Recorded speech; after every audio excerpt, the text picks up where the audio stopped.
Hoy hablaremos sobre la era Sengoku, un periodo del Japón antiguo donde se desarrollaron las guerras más sangrientas y donde aparecieron los samuráis más legendarios.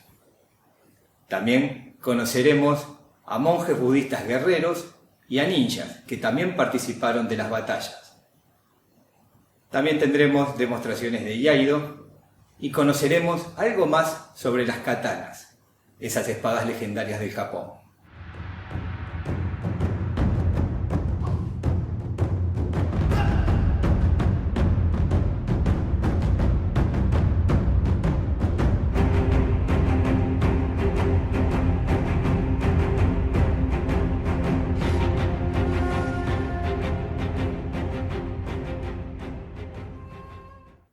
Esto que utilicé para hacer la forma es un yaito, que es una katana pero sin filo y un poco más liviana que las normales.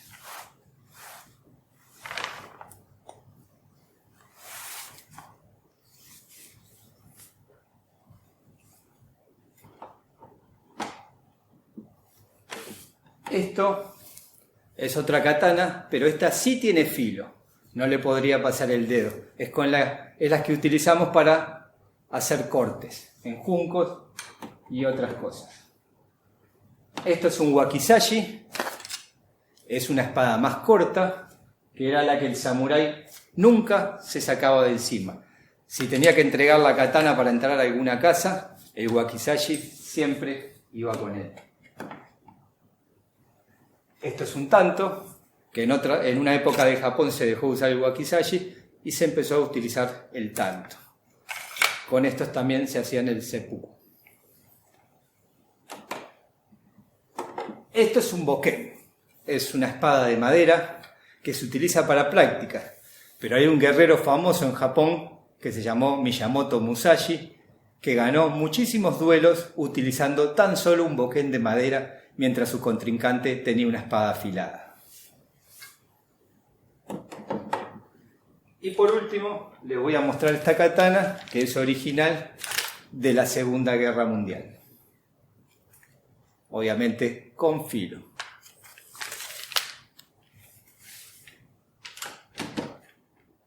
Hoy continuamos con las charlas dedicadas a Japón y nos toca hablar sobre la era Sengoku. La charla pasada, Mauricio nos contó sobre la era Kamakura, que termina con la caída del shogunato de Kamakura. Y ahora hablaremos sobre otra era que se llama de varias formas. La podemos encontrar como la era Ashikaga, que es el nombre del clan del shogun que viene ahora, o la podemos también encontrar como Muromachi, que no es otra cosa que el barrio donde pone su palacio el shogun Ashikaga. Dentro de este periodo Muromachi Ashikaga tenemos otros periodos y aquí los historiadores no se ponen mucho de acuerdo y no vamos a entrar en muchos detalles, pero dentro del periodo Muromachi podríamos encontrar también el periodo Sengoku y otros periodos más. Nosotros nos vamos a centrar en el periodo Sengoku, pero comenzaremos con el principio. ¿Cómo termina un periodo del otro? ¿Cómo cambiamos del periodo Kamakura al Ashikaga? Cuando cae el shogunato de Kamakura y comienza el shogunato de Ashikaga. Ashikaga era un shogun que hizo buena relación con el emperador y así gobernaron los dos. De esta forma el shogun perdió un poco de poder y el emperador volvió a tener más poder. Esto hizo que los daimios, que son jefes de distintas ciudades o localidades de Japón, tuviesen más poder y respetaban menos al shogun. Esto hizo que Ashikaga tuviera muy poco poder como shogun en este periodo. Y los daimios se fuesen agrandando y creciendo en poder y cada vez le hacían menos caso a los dictámenes del shogun. También en este periodo hubo problemas entre los emperadores, ya que el emperador muere y sus dos hijos que toman el poder uno se va hacia el norte y otro se va hacia el sur de la capital.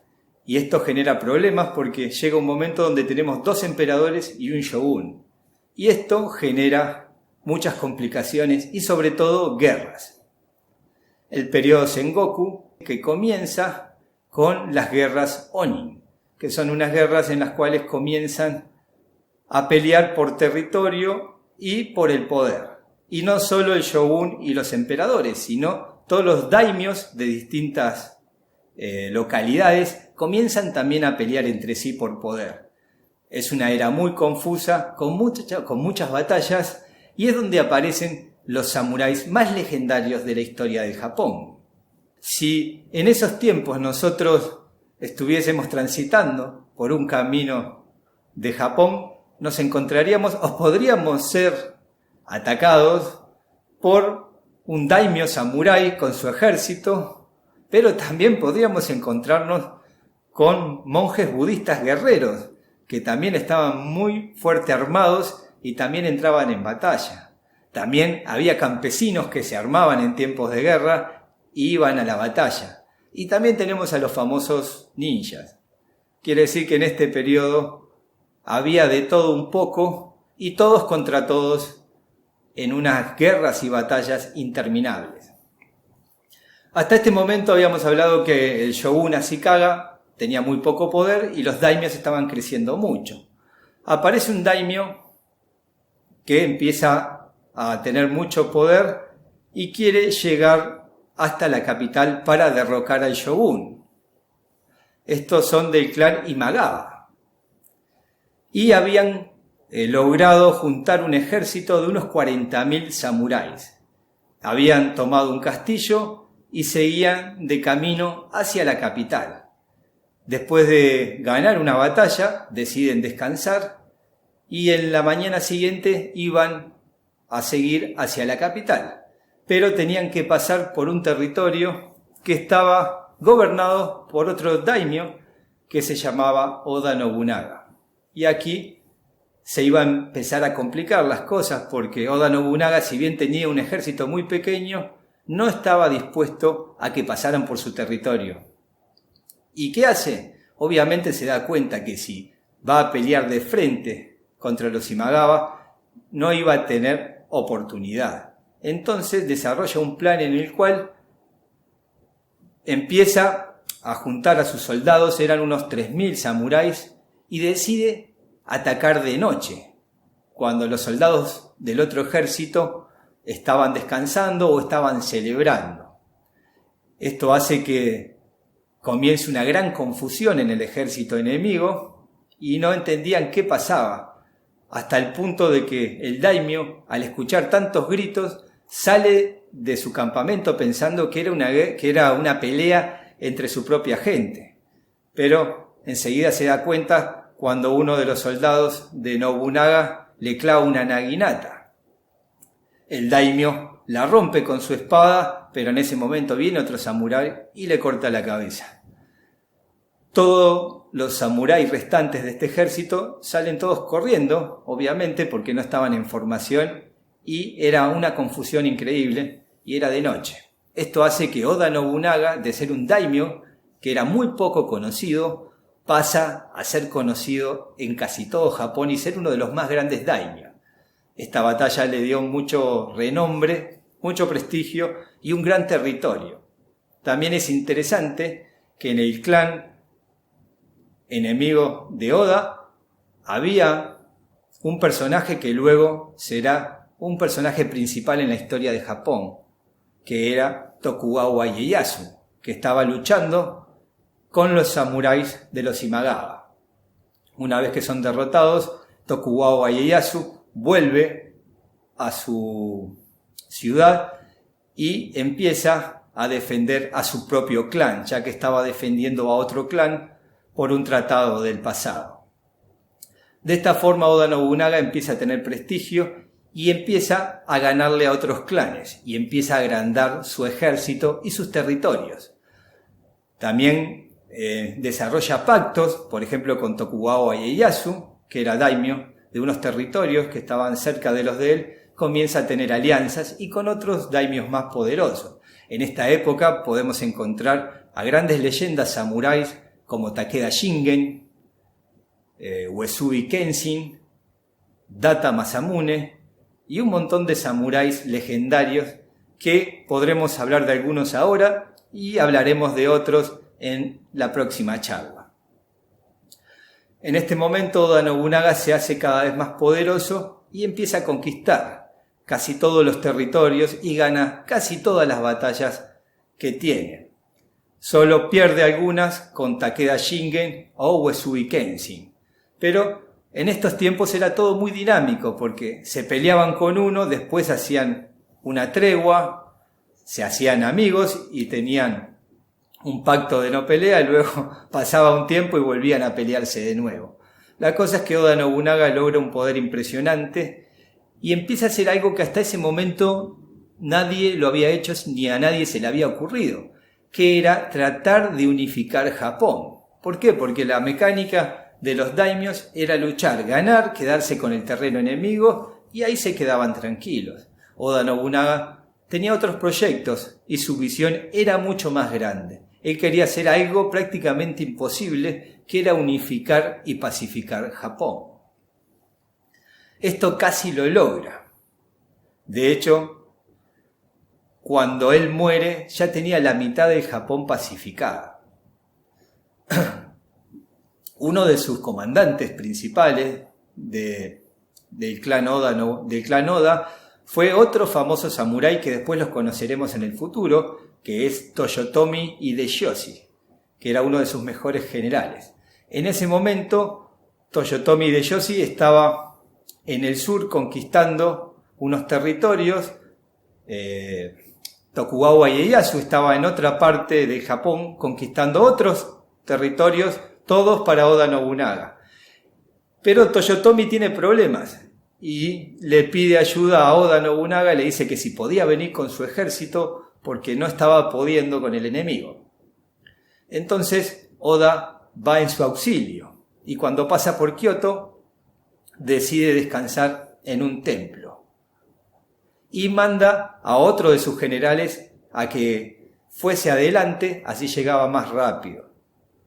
Este general, que al parecer era de confianza de Oda Nobunaga, da vuelta en sus pasos, sabiendo que Oda Nobunaga estaba solo en este templo descansando, con una guardia muy pequeña, y toma por asalto el templo. Oda Nobunaga se da cuenta de esto y lucha, pero cuando se da cuenta de que no hay salida, de que estaba rodeado por parte de su propio ejército, que lo había traicionado, decide encerrarse en el templo, prenderlo fuego y hacerse el seppuku. Es interesante porque Mitsuhide, que es el que traiciona a Oda Nobunaga, quería quedarse con el poder, pero para que los demás daimios lo reconocieran, tenía que mostrar la cabeza de Oda Nobunaga, ya que Oda Nobunaga había tenido muchísimo poder y era muy temido. Entonces necesitaban una prueba como para hacerle caso y creerle que había ganado a Oda Nobunaga, que lo había matado. Pero la cabeza ni el cuerpo de Oda Nobunaga se encontró por ningún lado. Y esto hizo que los demás daimios no le hicieran caso y ayudó a que Toyotomi Hideyoshi, cuando le llega la noticia de que habían traicionado a su jefe y había muerto, enseguida deja lo que estaba y va tras el traidor para darle muerte. Antes de seguir con el encuentro del traidor con Toyotomi, vamos a hablar un poco en ese tiempo, antes de que muera Nobunaga, con quién tuvo que pelear, porque esto es algo bastante poco habitual, ya que Oda Nobunaga tuvo que pelear y enfrentarse a un montón de ejércitos distintos y muy dispares. Peleó con grandes daimios como Takeda Shingen, Uesugi Kenshin. También tuvo que pelear con monjes guerreros budistas, que uno podrá pensar, bueno, ¿qué hace un samurái peleando con monjes guerreros? Bueno, estos monjes guerreros, estos se llamaban los Iko-Iki, que eran una fuerza letal de monjes guerreros que usaban todo tipo de armas y usaban hasta arcabuces, que ya en ese tiempo habían llegado de Japón. Es interesante también cómo Oda Nobunaga desarrolla la estrategia de los arcabuces, porque hasta ese momento todos los samuráis o los daimios que usaban arcabuces, que son armas de fuego, las utilizaban de modo simple, disparaban y luego tenían que cargarlas, y esto les llevaba mucho tiempo y muchas veces eran arrasados por el ejército rival. Lo que implanta Oda Nobunaga es que pone a una fila de arcabuceros y cuando ellos disparan, estos se van para atrás y vuelve otra fila que ya tenía preparada la munición y dispara. Cuando estos disparan, vuelven para atrás y vuelve otra fila con el arma cargada. Y esto realmente causó estragos en las batallas. Y Oda Nobunaga logró un montón de victorias gracias a esas nuevas técnicas. Hay que decir que era un gran estratega y se enfrentó a todo tipo de problemas en batallas y los solucionó todos. También el destino estaba de su lado, porque con Takeda Shingen peleó, en una de sus batallas que peleó, fue derrotado. Pero al año Takeda Shingen muere. Y bueno, después el sucesor no era tan bueno estratégicamente. Con Uesugi Kenshin pasa lo mismo. Pierde una de las batallas, pero luego Uesugi Kenshin muere y bueno, los sucesores no eran tan buenos guerreros y Oda Nobunaga los puede vencer a todos. Otra cosa curiosa de Oda Nobunaga, que en su periodo es donde llegan los portugueses y donde empiezan a importar las armas de fuego. Y otra cosa todavía más curiosa que no se habla mucho, es que con estos portugueses, con los misioneros, llegó un esclavo africano. Imagínense Japón, Edad Media, la estatura normal era 1,50 m, 1,60 m, llega un africano, dicen que era de Mozambique, una de las teorías, y este africano mide 1,90 m casi, musculoso, y aparte dicen que dominaba un poco el japonés, así que era más que interesante, y Oda Nobunaga le parecía muy interesante los extranjeros, entonces pide para que este que supuestamente era esclavo estuviese con él y fuese parte de su ejército. Y creó tan buena relación, Yasuke era su nombre, creó tan buena relación con Yasuke que llegó a ser su guardaespaldas personal. Dicen que daba tanta admiración verlo llegar que los japoneses se amontonaban para verlo pasar a Yasuke, ya que nunca habían visto a un hombre de color oscuro, de 1,90 m con ese físico, portando 2 espadas como un samurái. Cuando muere Oda Nobunaga, fue tan buena la lucha que tuvo Yasuke defendiendo a Oda, que cuando el traidor gana, Yasuke queda vivo y lo libera. Después no se sabe más de él, no se sabe si volvió a África o se quedó en Japón. Bien, una vez que muere Oda Nobunaga, cuando fue traicionado, Toyotomi vuelve rápidamente y se enfrenta con el traidor y lo vence. Y es aquí donde Toyotomi Hideyoshi queda como único líder indiscutible de Japón.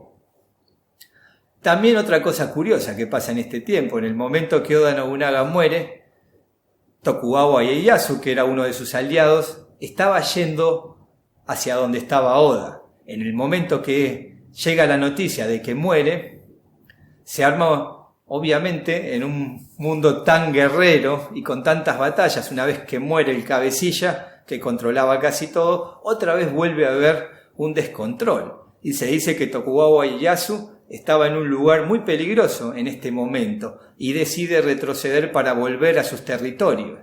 Y en este lugar hostil donde estaba, no tenía mucha oportunidad de salir vivo. Pero conoce a un personaje que también aparece después en las leyendas de Japón, que es el famoso Hattori Hanzo, que era un ninja. Él le proporciona información de dónde estaban los caminos ocultos mejores para que él pudiese llegar a sus territorios. Y así Tokugawa Ieyasu logra llegar a sus territorios. Y después de esta ayuda, Hattori Hanzo queda trabajando para Tokugawa Ieyasu el resto de su vida. Pero si quieren saber más sobre Hattori Hanzo, tendremos una charla sobre él más adelante. Bien, hasta el momento Toyotomi Hideyoshi tiene el poder, obviamente.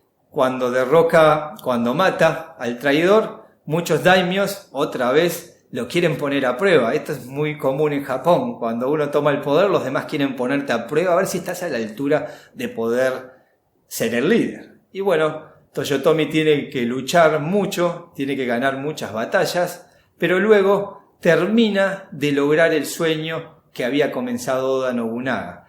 Pacifica todo Japón bajo un mismo estandarte. Algo que nunca se había podido lograr en Japón, que era impensable, porque imagínense, en el momento de Oda Nobunaga y Toyotomi había más de 260 daimios, jefes guerreros muy poderosos peleando unos contra otros, sin contar también las milicias, los campesinos armados y los monjes guerreros.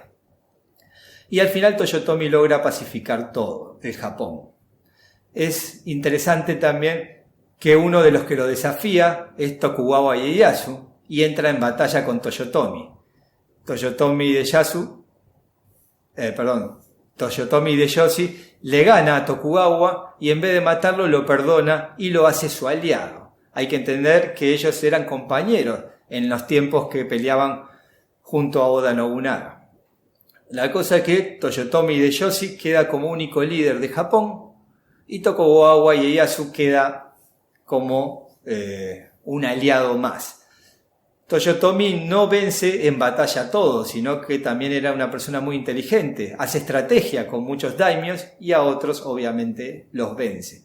Es interesante también la vida de Toyotomi porque él comienza en las tropas de Oda Nobunaga, era un campesino y empezó con el rango más bajo de samurái hasta que llegó a general y en este momento ya era el jefe de jefe. Y aquí Toyotomi, una vez que pacifica todo Japón, se encuentra con un gran problema. Estaba lleno de daimios y de samuráis que lo único que sabían hacer bien era pelear y no había más peleas, no había más batallas.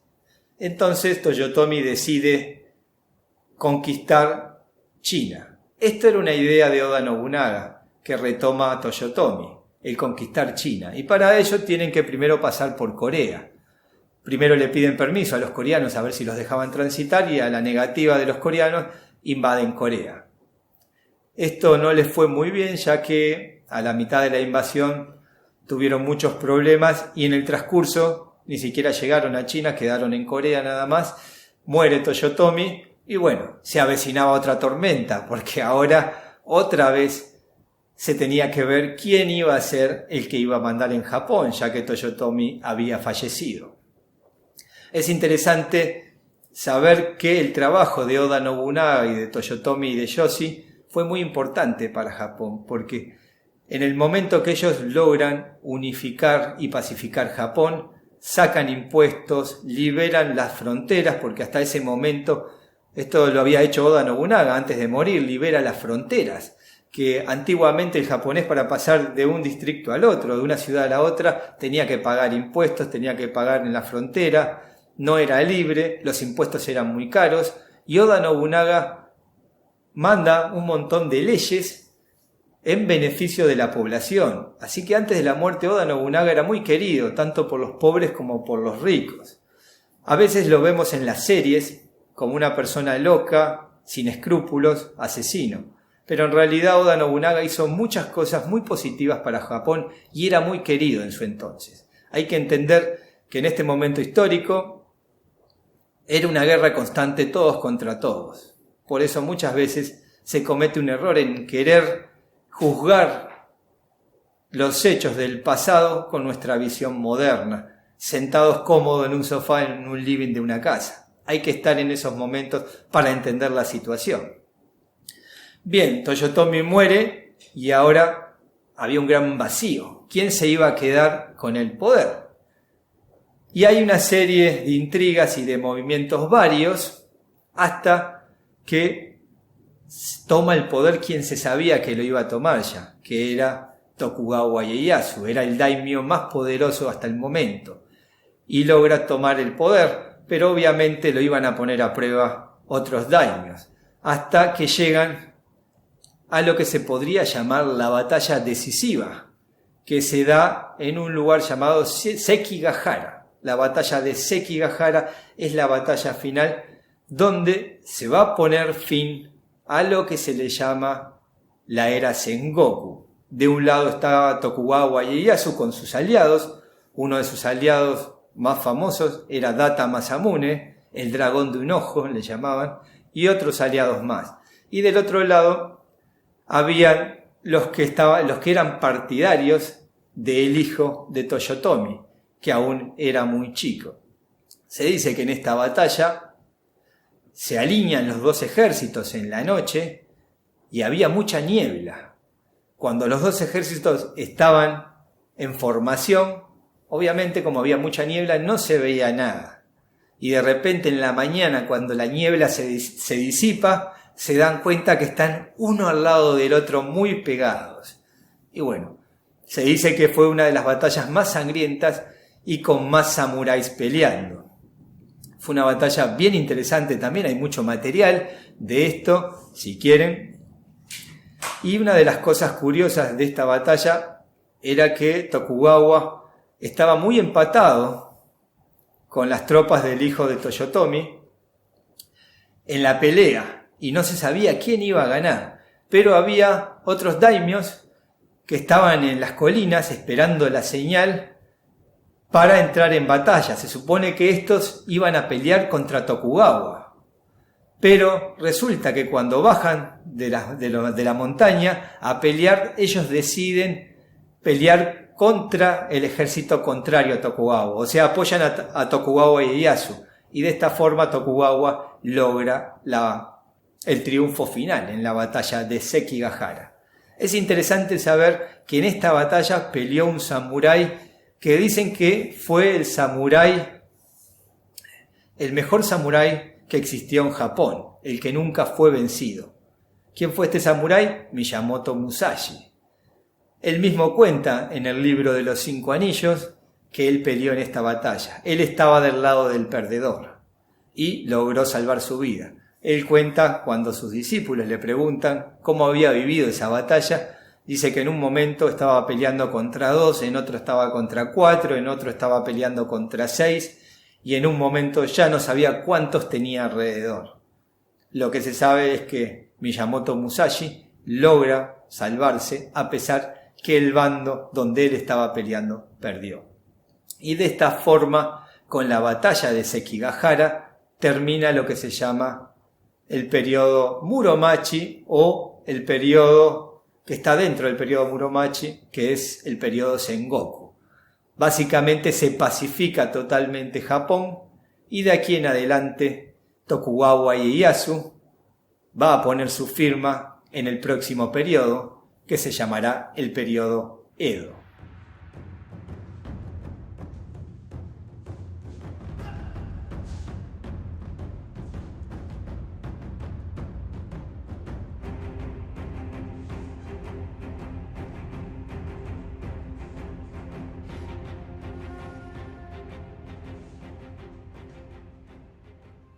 Este momento, la era Sengoku, donde había tantas batallas, tantas guerras, peleas entre monjes guerreros, campesinos, ninjas, samuráis, fue un periodo de mucha sangre, de muchas luchas, pero que llevó a algo que habría de cambiar a Japón para el resto de su vida.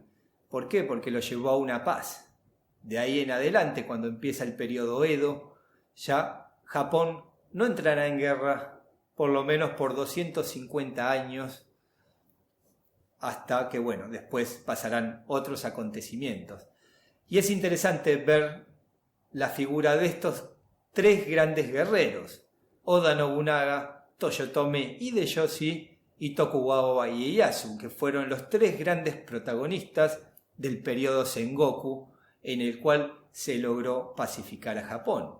Hay un cuento que se cuenta en Japón que dicen que estaban estos 3 grandes samuráis sentados viendo a un pajarito cucú y querían que cantara. Entonces se le preguntan a los 3 de qué forma podrían hacer que cantara. Oda Nobunaga dice, si no canta, lo mataré.